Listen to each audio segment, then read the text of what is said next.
Well, everyone, I am delighted to have Chris Michael here talking with us about the role that retreats and offsites can play in our remote work. We all have to organize them. We all get excited about them, / nervous about them, worry we're not spending time in the way we should be spending time to sort of make the most of that precious time with each other. So we've got Chris here to talk a little bit about his experience facilitating retreats and how to think about them as a strategic opportunity within your year or quarter or however frequently you organize them, and sort of what to be mindful of when doing that so that you can make the most of it, because it's probably one of the more expensive things that you do in a given year. So Chris, I mean, I feel like the best place to start is just, who are you? What's your whoa? But what's your background? How did you get into facilitating retreats? It is a pretty niche thing to be so good at. Tell us. Well, thank you, Alex, and hi, everyone. I just love what Alex's and her colleagues are creating here, and I hope that we can have a dialogue, I guess, over the course of the week from this conversation. So, my name is Chris Michael, and I, about 20 years ago is when I started working as an activist, and in that period of time, that was kind of during the invasion of Afghanistan and Iraq, and I was doing a lot of nonviolent civil disobedience trainings all throughout the United States and North America. And that was a pretty intense time. And it was also a time where I observed some phenomenal folks who knew how to hold space and facilitate conversations and intense conversations, and especially doing trainings and workshops. And so that was a real privilege to be able to observe that and be a participant in that. And then over the time, I became one of the ones who were designing and holding those spaces.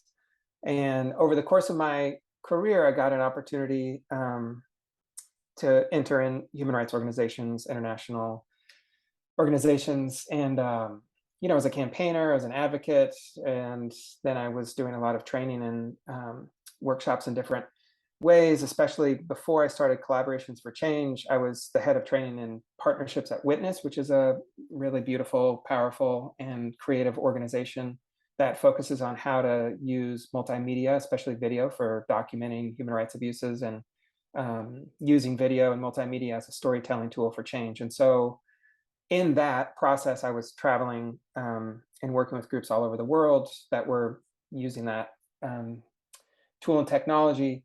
And in that, it was a real illumination, especially of how limited time is to get together, especially we were dealing with a lot of groups who were coalitions that didn't have in-person time together. Often it was during a conflict. So we would meet, and it was a non-trivial challenge. And I know that folks in this circle, if you will, are working with organizations that do similar work. So I say that with the humble element. When we talk about retreats, there's an element of, it is such privileged time, as Alex noted, and it can be very expensive, and it can have a sense of excitement for some, dread for some, and also just an overwhelming sense of, are we using our time correctly or not? And so on the course of my work, about 8 years ago, I started doing consulting. And during that time, I've always worked with mission-based organizations. So ranging from, Amnesty International's global team, and Wikimedia Foundation's like 500 staff that are almost all remote. So large, big organizations, as well as, teams of 5 and 15. And one of the things I love most is doing team retreats. It is an opportunity. I would consider it as an inflection point for an organization, for the org culture, for the sense of purpose, the clarity of mission, clarity of prioritization. And also it's the time for, I would say it's like going to the doctor, right? You have this checkup, and that might be a bad analogy, but I think it's fair in the sense we need time to really do a full analysis of how are we as a team, as an organization, with our sense of work and our norms. And oftentimes, especially since COVID, we've had a lot more hybrid organizations, so part remote teams, part in person. And those retreats require a bit of a unique approach in my experience. Before COVID, it was a bit more, this team mostly all works together, or there might be remote teams, but they had a cadence of meeting and having those team retreats in person or small sub-team retreats.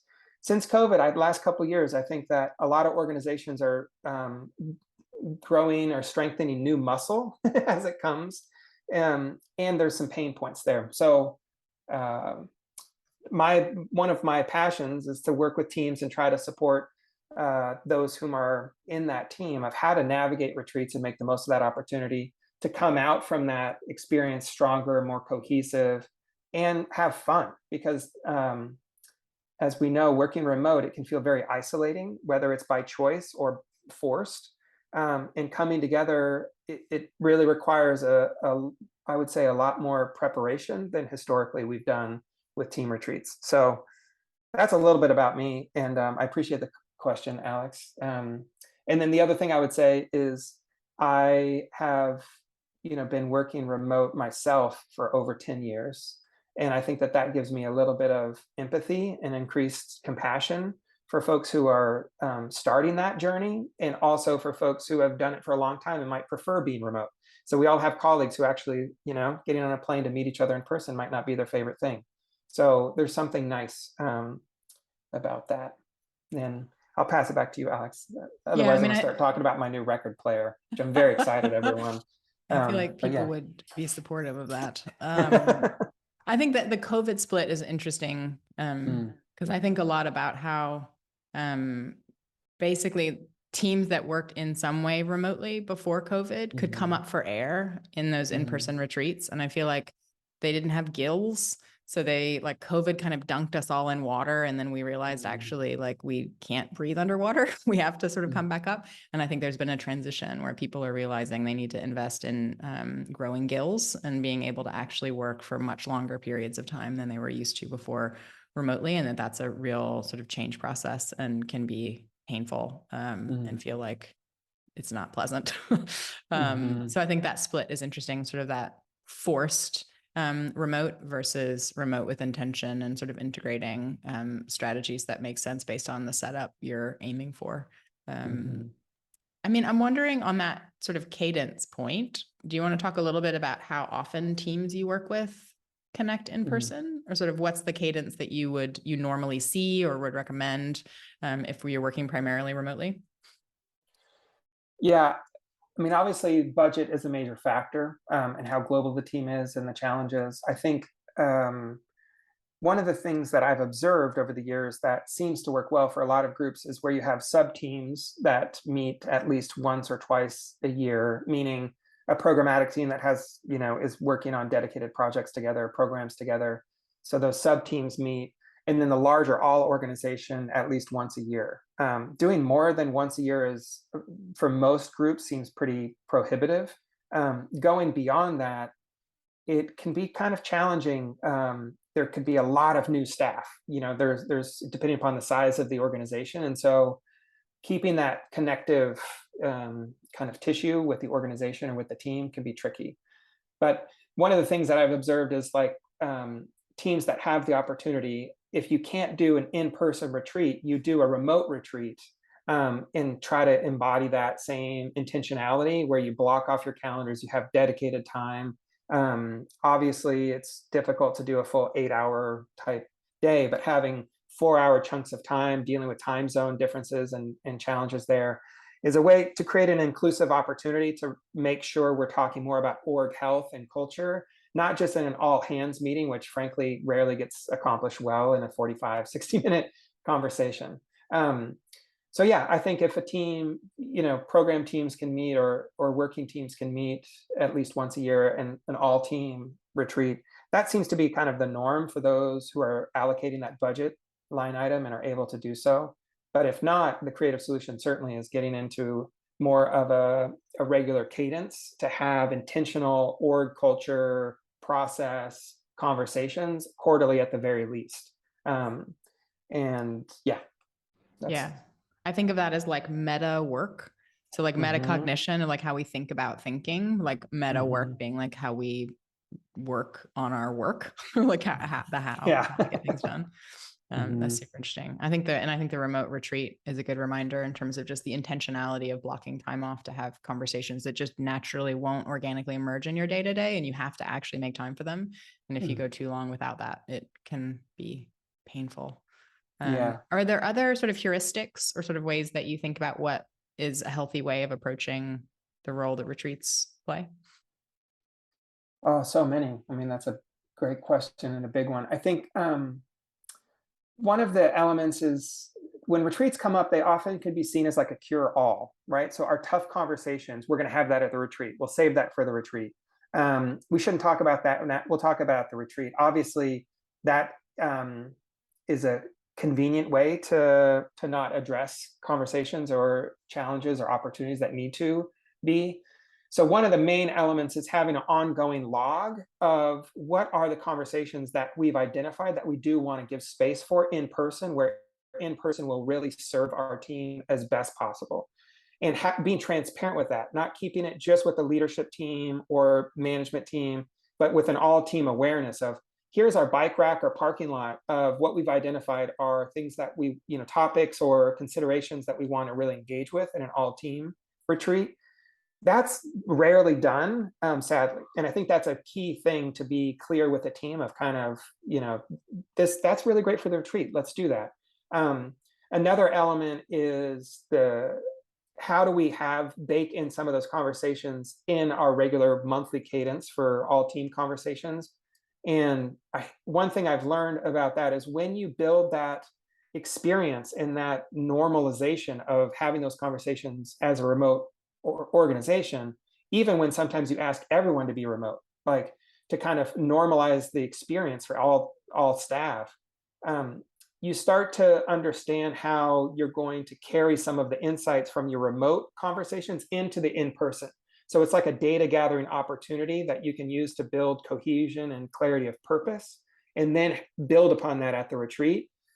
It's rare that we can go from zero from 0 to 90 kilometers an hour at a retreat on things around power dynamics, different challenges or tensions we might have in our org culture, potentially around challenges around decision making, or things that often come up that aren't always addressed well in an organization.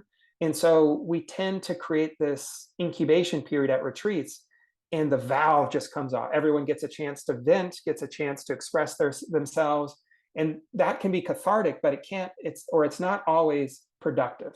And so one of the things is if we don't build that sense of cohesion and clarity well in advance of the retreat tends to kind of have, a very difficult environment. It can, because tensions will often get exacerbated in retreats. So whatever is at play day in, day out, it will show up, and often more acutely and brightly and powerfully at a retreat. So my job is often I usually inherit those, like we had a retreat and this was a big blow up and now can you help us out? That's often kind of the position I'm in, to be honest with you. And so, which I love, because I think it's an opportunity to pivot and try to build upon, people's lived experience and where they're at, and try to collectively determine the story of where the group wants to go in a productive way. Can I ask Yeah, go you ahead. a quick question? Yeah. So, part of the dynamic you're describing, I think, is that conflict is easier in person than it is remotely. And that there's a tendency to sort of push under the surface something, or to kind of interpret things in ways that are convenient in remote. So, oh, that person's frustrated. They'll get over it because I don't have to see them in the office. Right. Are there techniques you've seen teams use that have been able to sort of do that pre-work or that in-between in-person time work, where they're actually able to meaningfully grapple with these bigger questions like power and decision-making and the sort of existential questions that they want to save for in-person time, because it's hard to talk about that stuff when they're not together? Yeah, absolutely. That's a great question. So one of the things that I do, and I've kind of, just learned over time, is the pre-retreat and the post-retreat require the same amount of intention and investment as the retreat design agenda. Most of us forget those, the pre-retreat and post-retreat. So the pre-retreat, some of the things that I think are really critical to establish is a clarity of purpose of why are we having this conversation. And we often can get that from just knowing, the team knows, but I use a survey, and you have to decide whether it's anonymous or not, as a way to elicit and kind of get a shared sense of where the team is at. And one of the things that enables me to do, and teams to do, if they do it themselves, is you start to get a sense of the qualitative and quantitative data that helps elevate critical conversations, versus acknowledging necessary conversations, but that aren't critical. And we often get blurry, and we want to do all things that we think are necessary. We need to elevate and say, actually, it appears there is a very clear divide of lived experience, around clarity of decision making, right? Which is super common. And sometimes it's people that are newer, sometimes it's a power dynamic. We have to understand that. So there are three things that I often do there. So one is the survey, you get that data. The second is you share that data with the entire team. And that's really critical. So it doesn't remain just within management, and there's a sense of filtering out. I often will advocate to just make the raw data available. If we're in a certain place where I will edit, obviously anonymize certain elements, pull out key quotes, and use some sliding scale questions to get more of that quantitative data. So that's part one. Second is I'll design either pairs or triads, maybe small groups, but usually I don't get bigger than that, where there's a dedicated 30-minute matching where you provide prompts for folks to engage with. It appears there's confusion around decision making. How do you see that playing out in your day-to-day? It's an example question. And have a simple form. I mean, it's like a Google Doc or an Rise Up Pad or something. And you use that to get additional granular data on how that's playing out. And what we try to do is match up folks who don't often work together, right? And so there might be a manager with another team is working with someone who just started on another team, and trying to let folks speak a little bit from different lived experiences, but also in different parts of the team, and get out of the siloing, because in remote culture, you have a deep problem often that arises of siloing. Like, this is us versus them, a competition for resources, or lack of clarity of what different teams are doing and how to communicate with one another. It's ubiquitous. It's a major challenge for remote culture. So what that does is it starts to build rapport with other colleagues who might not know each other. It starts to normalize that we need to talk about this, and we need to talk about it first without an external facilitator of it. See what comes up, not having this weird new entity or a team come in and we're going to now facilitate your experience. I'm not a big fan of that right away. I think part of it, you want to use the team to explore how are they going to talk about it, how do they talk about it, and then you share out again in transparent way. These are the readouts. This is the insight we had from these pairs or triads. You can anonymize that data, or you could personalize it depending upon where we're going with it. And then the third part is often having a remote retreat or a remote conversation where it is facilitated, either by myself or supporting, folks that want to volunteer to facilitate that, usually as an all team. And what that does is it kind of builds this, again, a momentum on the conversation, but also it starts to normalize. We need to talk about this. And if through all three of those engagement opportunities, you have silence from certain staff, like so in the survey, if you only get response rate of 60%, red flag. If you do the triads or the debrief conversations and you're only getting half of the teams actually sharing any reflections, red flag. So it gives it a little bit more of an insight as to what we rise up to a critical conversation where someone like myself should really take the lead and hold that space. You dedicate more time at the retreat or more time in advance. So those are like little tactics that start to help us, again, build a little bit of collective experience talking about what might be difficult or courageous conversations. Even difficult isn't a good framing, but it does take some courage to step into spaces, especially for folks whom are often silenced or not invited to speak. There are so many of the power dynamics and the societal challenges that we are living in with an organization. And so how do we mitigate those oppressive factors or those challenging factors and create a more inviting experience?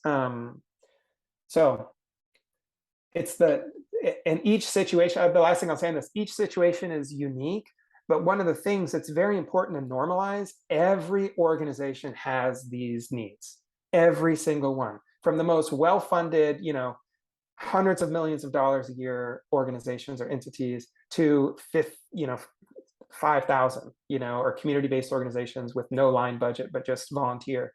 It really, no matter how well you're sourced, how big your HR, human resources team is, or operations, so it's good to normalize it, but if you don't practice it, you don't get better at it. So Can you, are there examples you can share or sort of criteria where you're like, whoa, that's a critical conversation versus a necessary one? Because I really like this distinction. I think it might be helpful to sort of get people some instincts to sort of show your instincts about what is worth elevating in an agenda. yeah, I think when it comes to,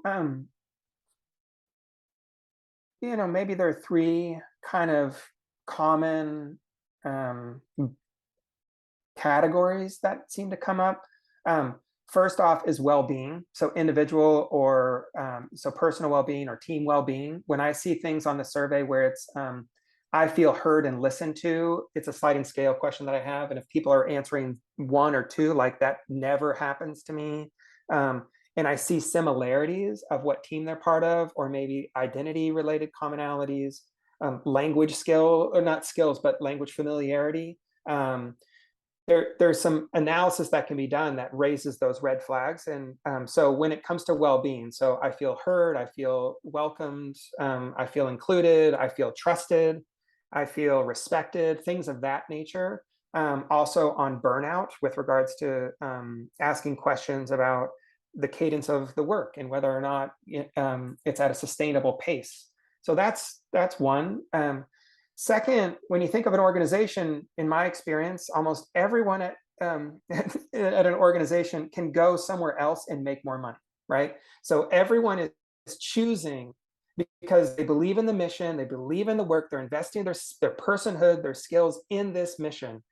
And when I see or hear themes of we don't have a clarity of purpose, we are lost in our mission, we are confused about our priorities, that's the second grouping of category that rises up to critical. So again, it's well-being, personal or team well-being, and then purpose and mission. And then the third that often can rise up to critical is around decision making. And decision making is kind of the catch-all for power dynamics, often in my experience, where either there's lack of clarity of who's making decision, or there's a true disagreement or a distrust of who's making decisions, and it's being litigated or argued.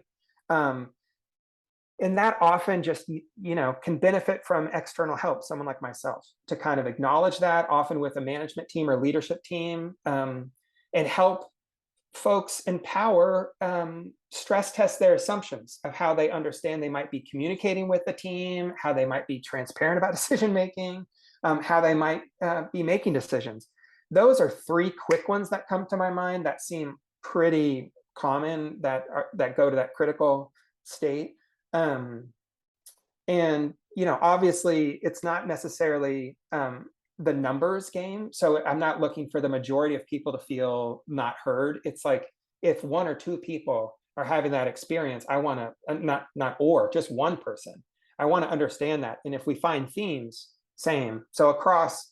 And that's why the survey is so important, because we always we're in a moment in time when we have a conversation with someone, or we fill out a survey, and one of the things we need is a little bit of, let's see where we're at this moment in time. And so I often am intentional about when to send that survey and where the team is at and what's happening in that team's orbit right then, because that will often help delineate between critical, because if the team is super burnt out, they just had a huge campaign, everyone's really worn out, and you send a survey and it didn't go as well, you're going to get different responses. And so there's something about having a bit of an elevated perspective of when is it most strategic for us to ask questions of our team, like not to sugarcoat anything, but to just be realistic of what is quote unquote a normal moment in the organization, not necessarily a heightened moment. We just learned that we lost a huge grant, or we just learned that we got a huge grant, for example.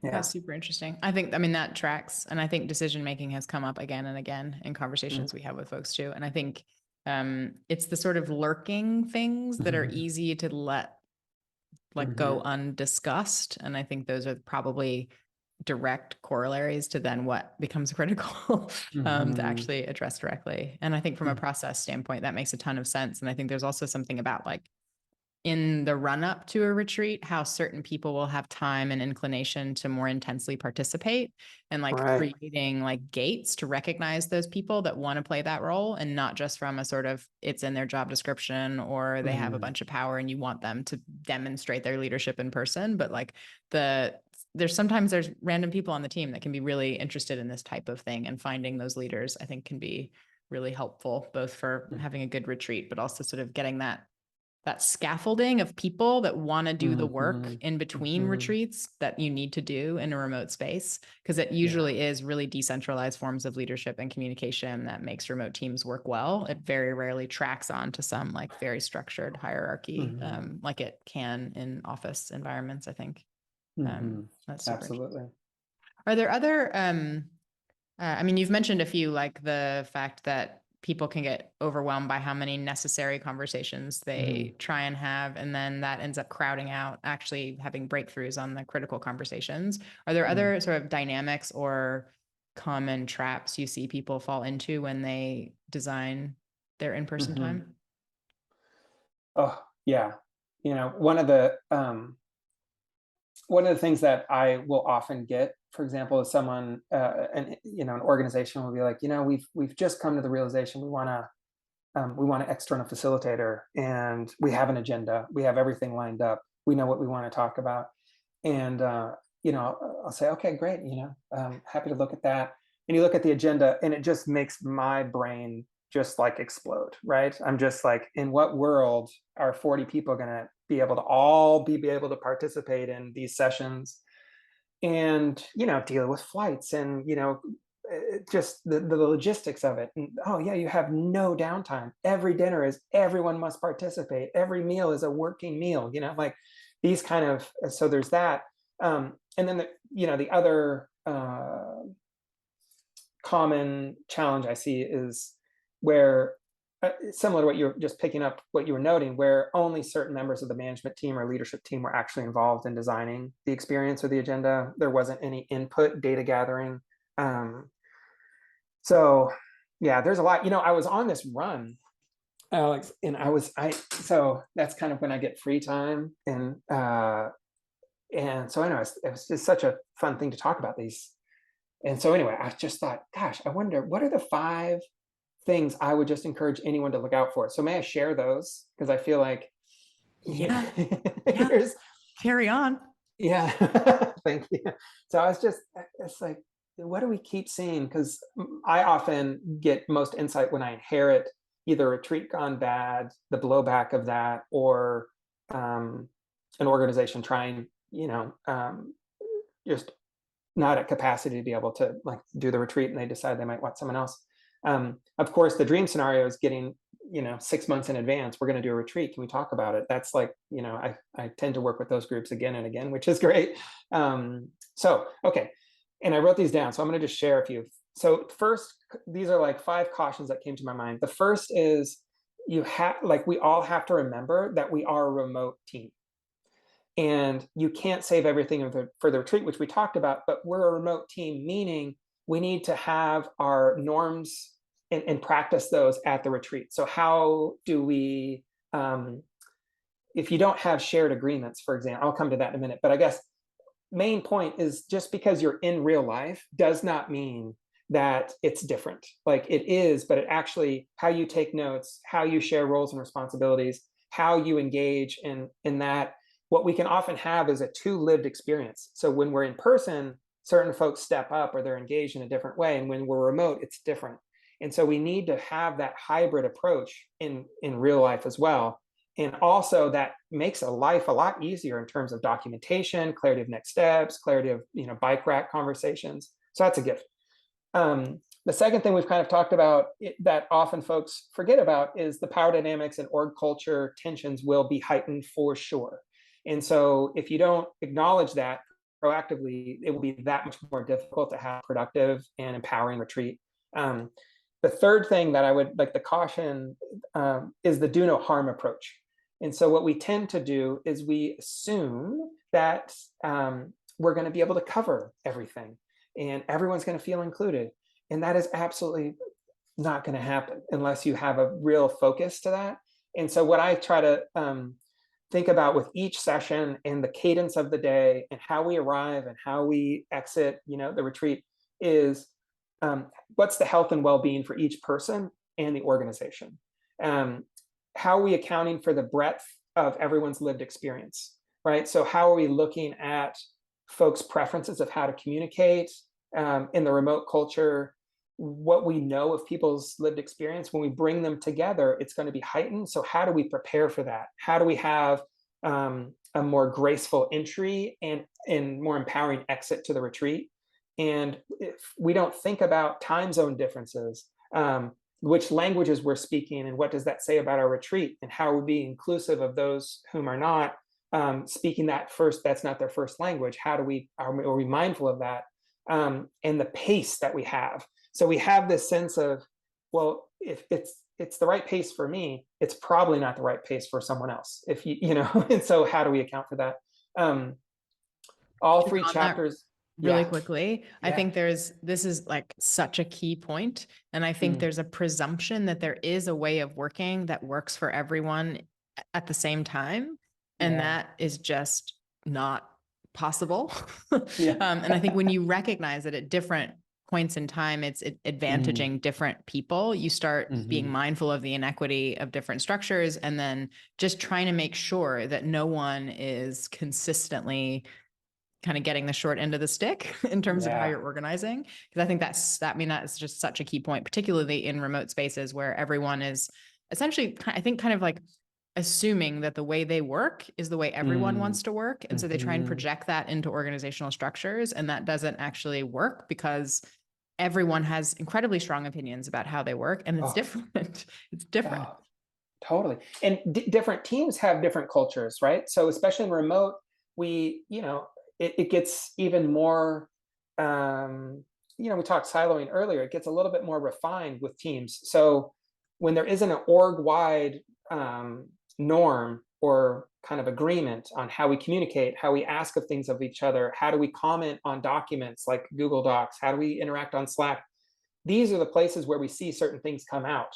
And so when we get into this, wow, what a nice, this is the first time I've ever heard this person speak, that's what happens at retreats. Because oftentimes with remote teams, all hands, you might have a few commentaries, and each team often runs their meetings differently, which can be a beautiful thing. But when you come into a shared space, how do you look at who's speaking at each, so, throughout the retreat, but at each session, who's speaking? How are we engaging and inviting others to comment or engage or share ideas? How are we where are our bodies? How are we physically organized with ourselves? Are we standing up? Are we moving around? How are we accounting for time zone? Looking at everyone in the room and what time is their bio time right now? How many folks are there and it's 2 a.m. for them? And how are we looking at, the factors? And just a quick anecdote. The space we're in. I did a retreat for 75 environmental leaders. I mean, it was the most super powerful group. And I got brought in, last minute, just to be clear, I feel it was unbelievable. You would not believe this. We were in the third floor of a conference room that had zero windows for folks who are trying to envision a more powerful, diverse, equitable, empowered kind of movement, and working together in collaboration across different methodologies and approaches, and envision the world that's going to be protected with the natural resources and what we're working for in communities, being able to have healthy environments and everything. And we had zero windows, and it was like the biggest train wreck that you could imagine, just energetically. And so I guess my thinking on that is, it's how do we account for people's needs? And in the cadence and the pace of that day, and looking at the bio kind of rhythms, and we all have to adapt at a retreat, but how do we not skew or lean on for the majority all the time, or for those who might be privileged in across the organization experience, or in this particular one as well, where there's kindness of how do we account for travel time and having people travel on work days and have a graceful entry, which I can talk about later if you want. So that lack of well-being and the do no harm kind of mentality is, I want to raise that as a caution. When we don't have that as organizers on these retreats, it tends to cause harm, whether it might be slight, but it can make it more difficult for folks to fully participate. And then that, of course, affects, the retreat and how it goes. I guess the other thing I just want to share is, if your team, for folks, on this video, or with this project with Alix, if your team does not have established shared agreements, often called ground rules of how you communicate, I would call them shared agreements. And I'm not talking about an employee handbook. Don't mean that. Like, I'm talking about a shared brain and approach on agreeing of how we communicate with one another, and expectations and norms around that. If you don't have that, the retreat will demonstrate that you don't have that. And it can be very difficult because you have no shared foundation of expectation. And to your point, Alix, it's each person comes with like, well, I'm working how everybody wants to work. I'm communicating how everyone wants to work. And that, we can all do that. But when you have, 30, 60, 90, 150, 250, I've done retreats like that big. When you have that kind of energy, whoo, that's tough. So we need a shared place that we all go to, that is those shared agreements. And with those, we can build upon and refine. But if you don't have it, you start to see folks litigate, and it's more of a posturing of what should be. And so I have a caution. If you don't have that going into a retreat, you need to invest time at the retreat to develop them. And if you don't do that, it will cause harm, in my experience. So these are like little things here. I almost hit a tree while I was jogging when I was thinking about this other thing, because I was like, oh yeah. Because the other thing I would say, that like the cautionary tale is when we think about retreats, and often management teams can have this mentality, we're going to use this as a way to deliver information to the team, right? For most all meetings, I think about the 5 Ds. And so we can either deliver information, we can have a discussion, we can make a decision, we can have a debate, or we can have a debrief. Like, obviously you have discussion throughout all of those, but generally I've kind of distilled this down to the 5 Ds, is what I call it. Using a retreat to deliver information is just burning money. I mean, it's unbelievable how much of a waste of time that can be. And yet many leaders, just don't see it that way.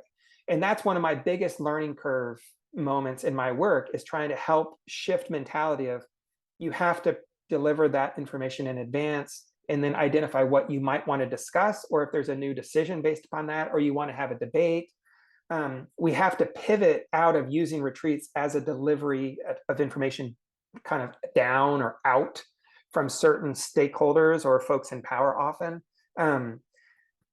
And that's something I just want to flag up, because I feel like that caution is often not acknowledged, or it's not acknowledged fast enough. And so being in a retreat mindset of, let's identify all the things that need to be delivered before the retreat that are just facts. They could be, we got this new grant, or we're going for this grant, or the ED is now going to transition at the end of the year. Like, if you want to tell your transition at a team retreat, which happens, people want to do that, and I understand that.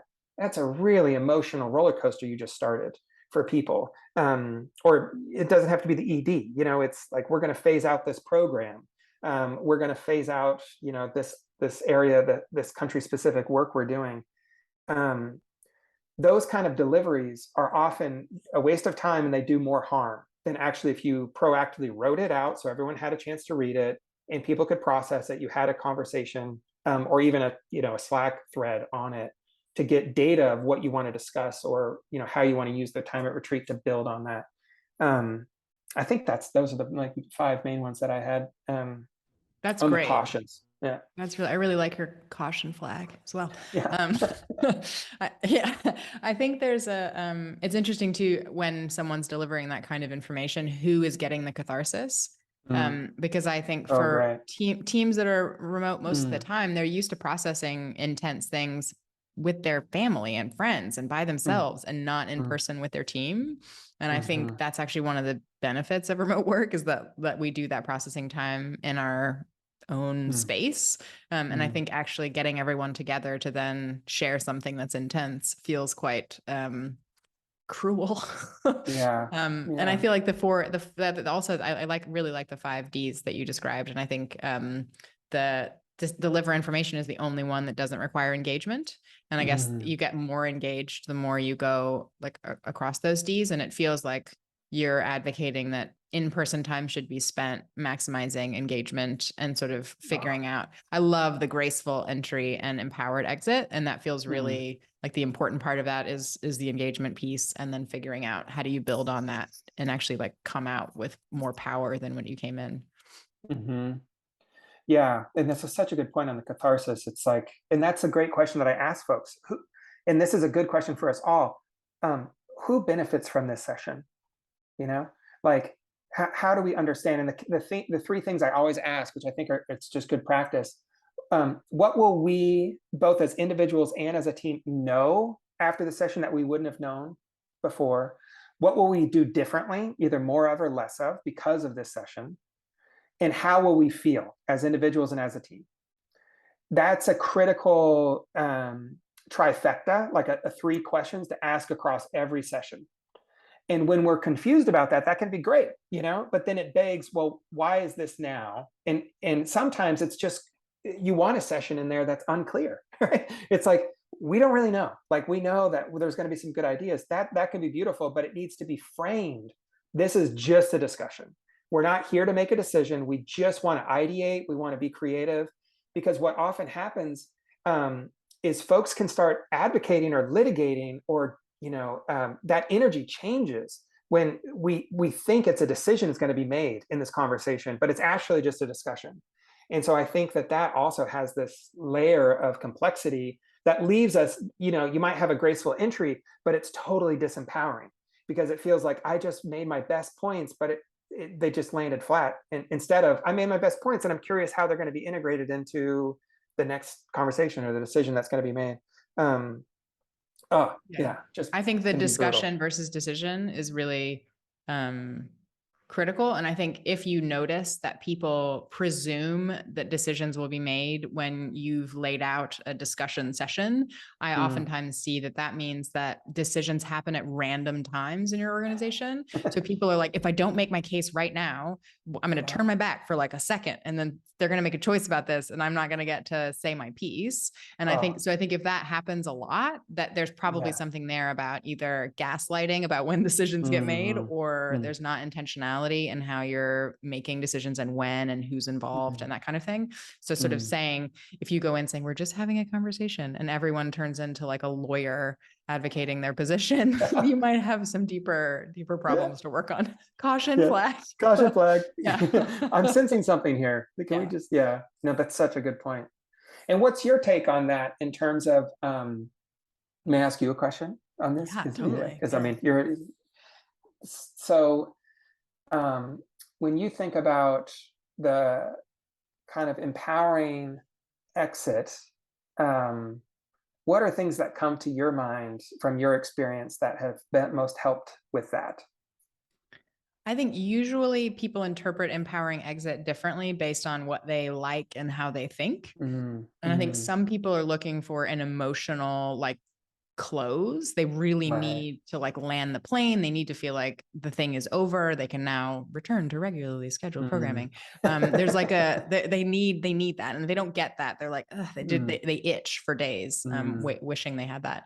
And then I think there's the like really analytical people who were like, okay, but what are we going to do? Or like, what is this going to lead to? Like, what is going to happen in the next, 4 to 6 weeks? And I think for them, planning and like actually saying what is going to happen and having time at the end for them to get that time to sort of get it on paper, feel really good about, being clear, being very clear. And I would say that there's like, other just kind of like intellectual processors who like need time to kind of pull it all together for themselves in terms of what did we cover? Like, what was that story? What was that arc? Where did we arrive? What were the key things that came out of it? And I feel like those are the more like, I don't know, like thematic people. And you need to have space for them at the end to kind of collect their thoughts, connect the dots, like have a time to just have open-ended potentially conversation about like what came out of it for them. And so I feel like if you can figure out what those archetypal kind of people are, you can then design an end that accommodates all of them. Yeah. And I think obviously probably leaving the emotional close to the very end, making sure that the planning time isn't the like, okay, we'll shave 10 minutes off the planning time. Okay, we'll shave 10 more minutes off the planning time. Okay, so now you have 5 minutes to figure out what's going to happen in the next week, because that is triggering, I think, for the people that need clarity, because they won't get it. Yeah, like figuring out what your people need and then designing sessions with that in mind, because empowering towards what end, I think, is different for different people. So true. Can I build on that just for a quick moment? Because there's things, so I think like in the survey, I'm always asking that question, you know, kind of this retreat will have been worth my time if and when, and then let people and just see, because that way you get a little data of those archetypes. The one thing that I guess maybe two things that have been more unique as teams move from like more in-person and then became hybrid, or, you know, that I've worked with a lot of totally remote teams. I think there are two other kind of the empowering ends, which are like a medley of what you noted, but I think that are a little bit unique to the remote kind of retreat. One is folks need to understand their colleagues' preferences and to communicate their preferences. So in communication in terms of what they need. And so one of the things that I find with agendas that we need folks to be able to be clear of answering things like, I love, you know, this about working collaboratively or remotely. I hate this, or what, you know, I do these different exercises that what pisses me off or frustrates me based upon what language you want to use. That can be very cathartic, but productive. And it helps leave it with an empowering, like I've said to everyone, please do not contact me via text message after work. Like I'm with my family. It's really throws my day off, or, you know, whatever it might be. And like, please don't put emojis or emoticons on my comments in Slack. I find it very difficult to understand and it's overwhelming. And I feel like, you know, people giving them the opportunity to verbalize themselves, those things can have it be an empowering end. Because if we don't create that space, it's not going to happen. And I think in remote culture, that's something we have to have like a finer attunement to. And then the second thing is giving, it's like what you noted, not cutting off time, but giving folks free time at retreats is like so critical. And so one thing that I try to do is end the next steps and all those things almost at the first session on the last day. Have a chunk of time that is free time, right? So we like wrap up where we're at, free time in the sense of, let's see what are the bike racks we want to bring in, like have that dedicated space for whatever might have been elevated from necessary to critical in that space, or fun as well. And then a formal wrap up that is more of that. So you do the analytical, as you noted, you do a bit of the thematic weaving of our story together, and then you do the emotional, like how are you feeling, what you want more of or less of, those kind of questions at the end, and do that before lunch. And then let lunch be organic, like have lunch and then give folks co-working time. Like, you could say it's free time. I like to just say it's co-working. Like our hope and expectation is you'll take some of these next steps and knock them off quickly with one another. And I try to have that be a bit more of that last day flow. And what I think it does, the way I think about retreats, it's like going on an airplane on a long flight, which a lot of people have to do for retreats. So at the beginning, it's like, just give me my seat. I just want to, like, do I have space for my bags? Am I okay? Who's my neighbor? What's going on? Like all of those things. I made it to the airport. It's stressful. So we have to have a slow, graceful entry into the retreat experience. There will be turbulence for sure, usually on the second and third day. So how do you have free time? Like not having a group dinner where it's like a DIY dinner, or having an afternoon off for walking outside or an outing or, games or whatever it might be. And then that close, I think of it like it's like when you land, most everybody wants to get the F off the plane. You know what I mean? Like rarely are you on a plane flight that's long and people are like, I'm just going to hang out here. It's like the retreat's kind of like that. It's like, I'm ready to go. I've done what I'm here. I just need some time for me. So giving formal time for that, it reduces the kind of, that can be. So that's just something I would offer as I well to think love about. that. I love Yeah, that. good. I mean, I Yeah. talk about cruising altitude, but I think turbulence is very much just kind of part of it. And I think that's actually beautiful because it's essentially saying that any flight is going to have that kind of thing, and it's totally normal. And recognizing that that's totally normal, and not letting it throw you off, I feel like is really important. I love that. That's great. And to call it out, like, it is the weather pattern. Like we have hit turbulence. We thought we would. Our flight navigation showed that we might have bad weather. We do, it turns out. And so we need to like acknowledge that. And I think that often is helpful for everyone because, it normalizes we are having this experience. We are going to stay in flight. And, and frankly, sometimes like I had this flight where I got moved to two airports like recently. It's like, it's because of weather. Sometimes that has to happen at a retreat where it's like we had an assumption that we could move through this conversation or with this conversation faster or more effectively than we did. It seems to have not been the case. We're going to allocate more time and we're going to like land the plane. We're going to recharge, I think it can be a helpful, and it's a universal analogy, right? So. No, that's great. Cool. Okay. Well, this was a lot. I feel like for your brain, now you probably have a lot in your head. I recognize you might not think this much about the work that you do. You just do it, and you do it very well. For everyone listening to this, Chris, exceptional facilitator, and I presume doesn't spend too much time waxing poetic about what he thinks about facilitation because he's busy doing it. But are there any sort of last thoughts or sort of lingering dots you want to connect after having the time and space to talk through some of this stuff? Yeah, I mean, well, thank you again for the privilege because it's true. I mean, often these things are in my head or a few people I might talk with about these. And I was offered to write a book last year. And I was just like, that's a great idea. I just don't have the bandwidth to do it, because I love the work. But this is so much talking with Alix. As you all know, Alix is amazing. So I guess a couple things that I just want to share, I'll just quickly that come to my mind. I think one, stress test assumptions. And who is it making those assumptions? And that goes beyond the organization. So how do I do another thing where invite like staff to interview 1 to 3 stakeholders, key allies, accomplices, to stress test their understanding of the organization, its purpose, its mission, what it's doing well, not well, giving some formality to that, but everyone in the organization doing it.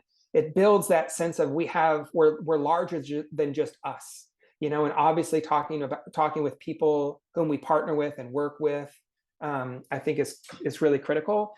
The other thing, I think you might like this too, Alix, because of your proximity to Memphis. But Elvis had TCB, Take Care of Business, was this acronym, right? I love Elvis. I mean, like an era of Elvis. So okay, so I have this thing called SBE, Scale Back Expectations. And so one of the things that can happen with retreats is we try to do everything. And so often with an agenda, I cut it in half, like start and then cut it in half, and be clear of what those expectations are with everyone on the team. I think could be really useful. And that do no harm approach we talked about, that caution can be very helpful in scaling it back and having a narrative as to why we're not, why certain things didn't make it, but be transparent. If folks aren't familiar, I find using the POP, the acronym, it stands for purpose, outcomes, or outputs, and process. So have a purpose for every session. If you can't be clear of the purpose, you'll never have a good plan of the process, right? And so it has to start with that purpose. And I feel like we often make assumptions about that. Or go it doesn't too work. high level, I think, as well. Yeah. Oh, right. Where it's not like, so what does change because of this session? And so, yeah, exactly. Too high level and staying in an orbit that doesn't practical, it doesn't feel rewarding for people who are really affected day to day by something that is working well or not well. Then I believe, storytelling is the heart of all social change, in my experience. And so I like to look at the retreat with three lenses on storytelling. It's like, what's the story of us right now as an organization? What's the story about this retreat? And what's the story about our work that we are doing over the next 6-12 months? And each of those require time and a cohesive narrative where everyone's involved and feeding into that. That's really critical. And I feel like storytelling normalizes how to talk about these things. Like, so just what's the story of this retreat? How is it going to be successful? It's an invitation. And we also, on that graceful entry, using storytelling as a way to get everyone's voice in the room. So asking people to share a story of, why did you choose to join this organization at this moment in time and invest yourself and your skills here?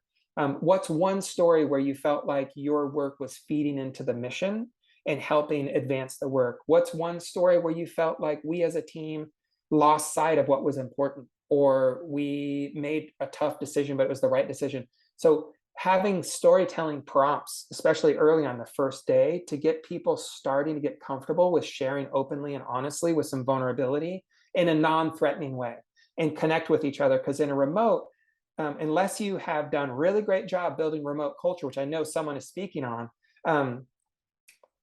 you're going to feel that lack of cohesion sometimes in a remote team. And then, the other thing I'll just leave y'all with, is I often have a rule of 2/3, which these are all these like random rules that I kind of like actually distilled down on this jog, which was nice. But so it's like 2/3 of the agenda is structured, a third is not, right? So having open free time. And 2/3 of the meals, dinners, are together, 1/3 is not. So you give space for that. 2/3 of the time in the retreat should be small group or one-on-one conversations, 1/3 all group team conversations. You can see where this goes. There's so many easy things to think about, but the point is it all lends towards thinking on creating an engaged, inclusive experience, but also time for individual self. And on that, one thing I do most all retreats, I guess this is not the last thing I was leaving you with, but it just comes to me, embrace silence. So not only in tough conversations or courageous conversations, not trying to fill the room, not trying to fill the stitch everything together. And that's just good facilitation. But also what I try to do is at the end of each day, give at least, 5 minutes of just silence where we're all physically together in the same place, but people, give a prompt, or people can take notes or just be reflecting on the day. And then share out, perhaps, or not, maybe do, writing on the wall or whatever it might be, on the prompt. But I feel like for the introverts in particular, when we don't bake in time for silence and alone time where it's formally structured, because if you don't formally structure it, we can feel obligated to, well, I guess I should be here. No, I mean, so being the designer of these retreats, it's how do we account, again, the do no harm. It's like, where's our alone time? Like, and being like having the leadership to say that's important. Like, it might not be important for everyone. They'll be fine. They'll find someone to talk to, the extroverts. But for the introverts, how do we care for them as well, and for the betterment of the entire group? And so that silence and alone time and being clear with the agenda design for that, I found to be, people often really thank me for that. And I'm always surprised, not always. Yeah, I'm often always surprised by some of the people who come up to me or thank me with emails later. I wouldn't always expect to hear from so many folks, or so. Oh, Alix, thanks for the opportunity. It's so good, and This I'm is glad lovely. It's a masterclass, Chris. I mean, I feel like I'm serious. It's really amazing to hear you talk about this, because I've seen you do these things, but hearing you explain why and how, and sort of how you see it linking up in terms of quality, the personal experience, but also the sort of together experience, both from the substance and also the sort of interpersonalness. It's great. I love it. It's beautiful. Thank you so much. Yeah, Yeah. cool. Okay. Well, we'll share contact information for folks to be able to reach out to you. Are there particular retreats you like to facilitate if people are interested in getting an external facilitator, or particular, like, examples of the kinds of things you like to facilitate? Oh, well, thank you for that. Yeah, and feel free to reach out, y'all, if you have questions or ideas or comments on anything. It's so nice to have that exchange. So don't hesitate. The things like that I love, right? Unconvenings have always been my favorite for the past 20 years, where you go into a place, you don't have an agenda, it's just peers coming together. Love that. In designing that as like an incubation for creativity and curiosity. It's just so lovely. Team retreats are great. I have the privilege to just work with mission group organizations where their work inspires me. And so, and I'm sure anyone who's participating in this, is of those organizations. And so I think team retreats going from like the happy, we're the new team, we're just forming, to wow, we are in it. So, I'm pretty comfortable in that full range. And I've been really enjoying working with folks who are starting new programs or even organizations and trying that are intentionally, like Alix, you were so ahead when you started the room, but being remote first with intentionality. And that's been really fun, of helping folks think about how to create that remote culture.